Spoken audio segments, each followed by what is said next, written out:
In this video, we're going to be doing simultaneous equations. So here, you're given two functions, or you can just call them equations, where you're asked to solve for x and y. So the best thing to do, which would be your initial step here, would be to choose the easier of the two. Equation A is easy to work with, so we're going to choose the equation A and try to write it in terms of y. So as a result, what we're going to have is y is equal to 3 over 2 plus x over 2. As you can see, we have divided by 2 on the left and on the right as well, and then we ended up with this. Now that we have this, we can call this equation C, our third equation. We will then substitute the value of y into the equation that we haven't used. The equation we haven't used is equation B. So let's go to B. So we're going to substitute C on B. So we're going to end up with 7 is equal to x squared plus 4. In the place of y, we're going to have this expression here. So y is this one, but it's going to be substituted with this expression, where y is equal to 3 over 2 plus x over 2. So we're going to have 3 over 2 plus x over 2. And then we can just multiply out everything. Drop 7 and x squared. Multiply out this expression. Remember, this is the same as 3 over 2 plus x over 2 plus multiply by 3 over 2 plus x over 2.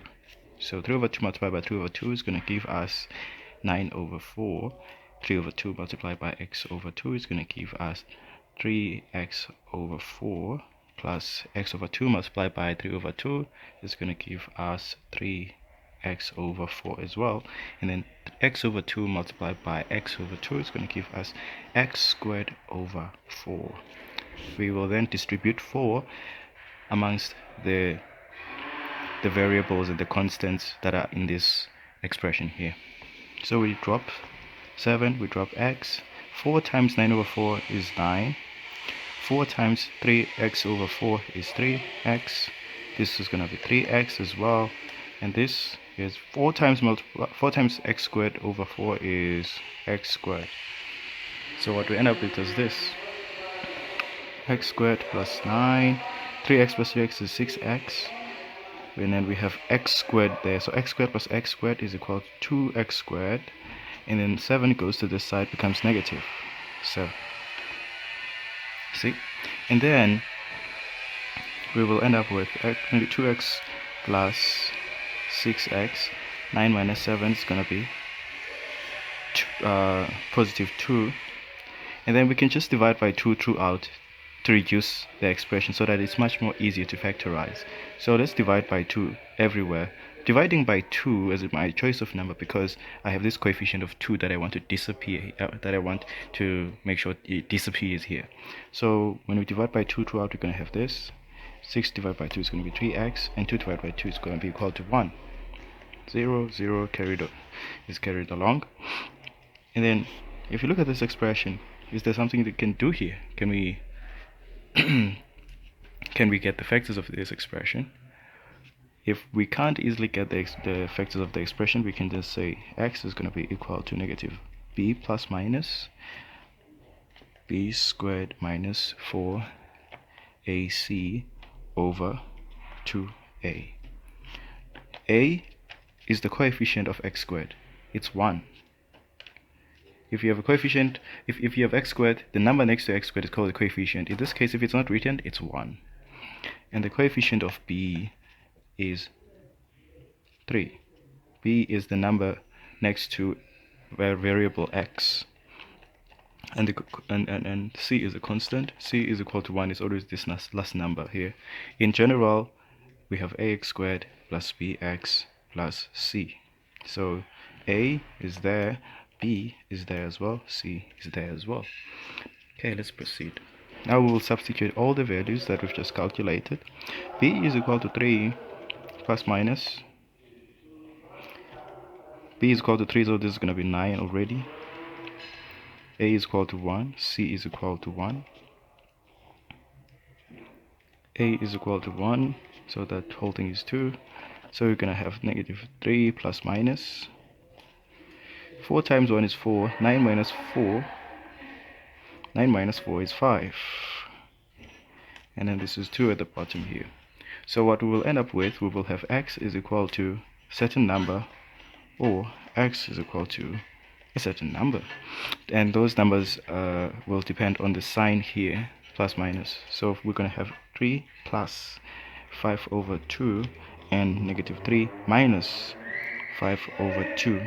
Note that we have a positive and we have a negative here. So those are the two possible solutions that you're always going to have when you're using this equation. That plus minus sign stands exactly for that. Then you can then use your calculator to find the answer. As I was saying, so you'll be left with these two solutions, and when you use your calculator, the answer you get here is going to be 0.38, and the answer you're going to get here will be negative 2.62.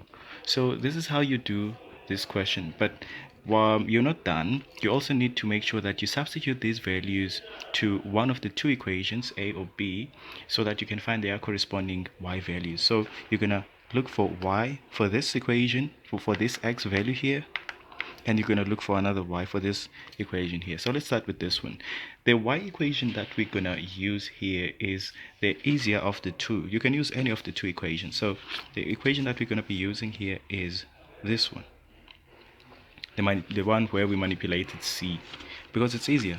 So we're going to have 3 over 2 plus 2, and then in the place of x,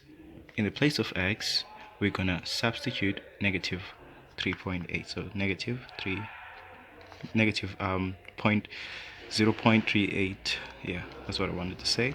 And then you're gonna get your answer. The answer in this one is gonna be written here, and then also let me do this one first as well. So we're gonna have 3 over 2 again plus negative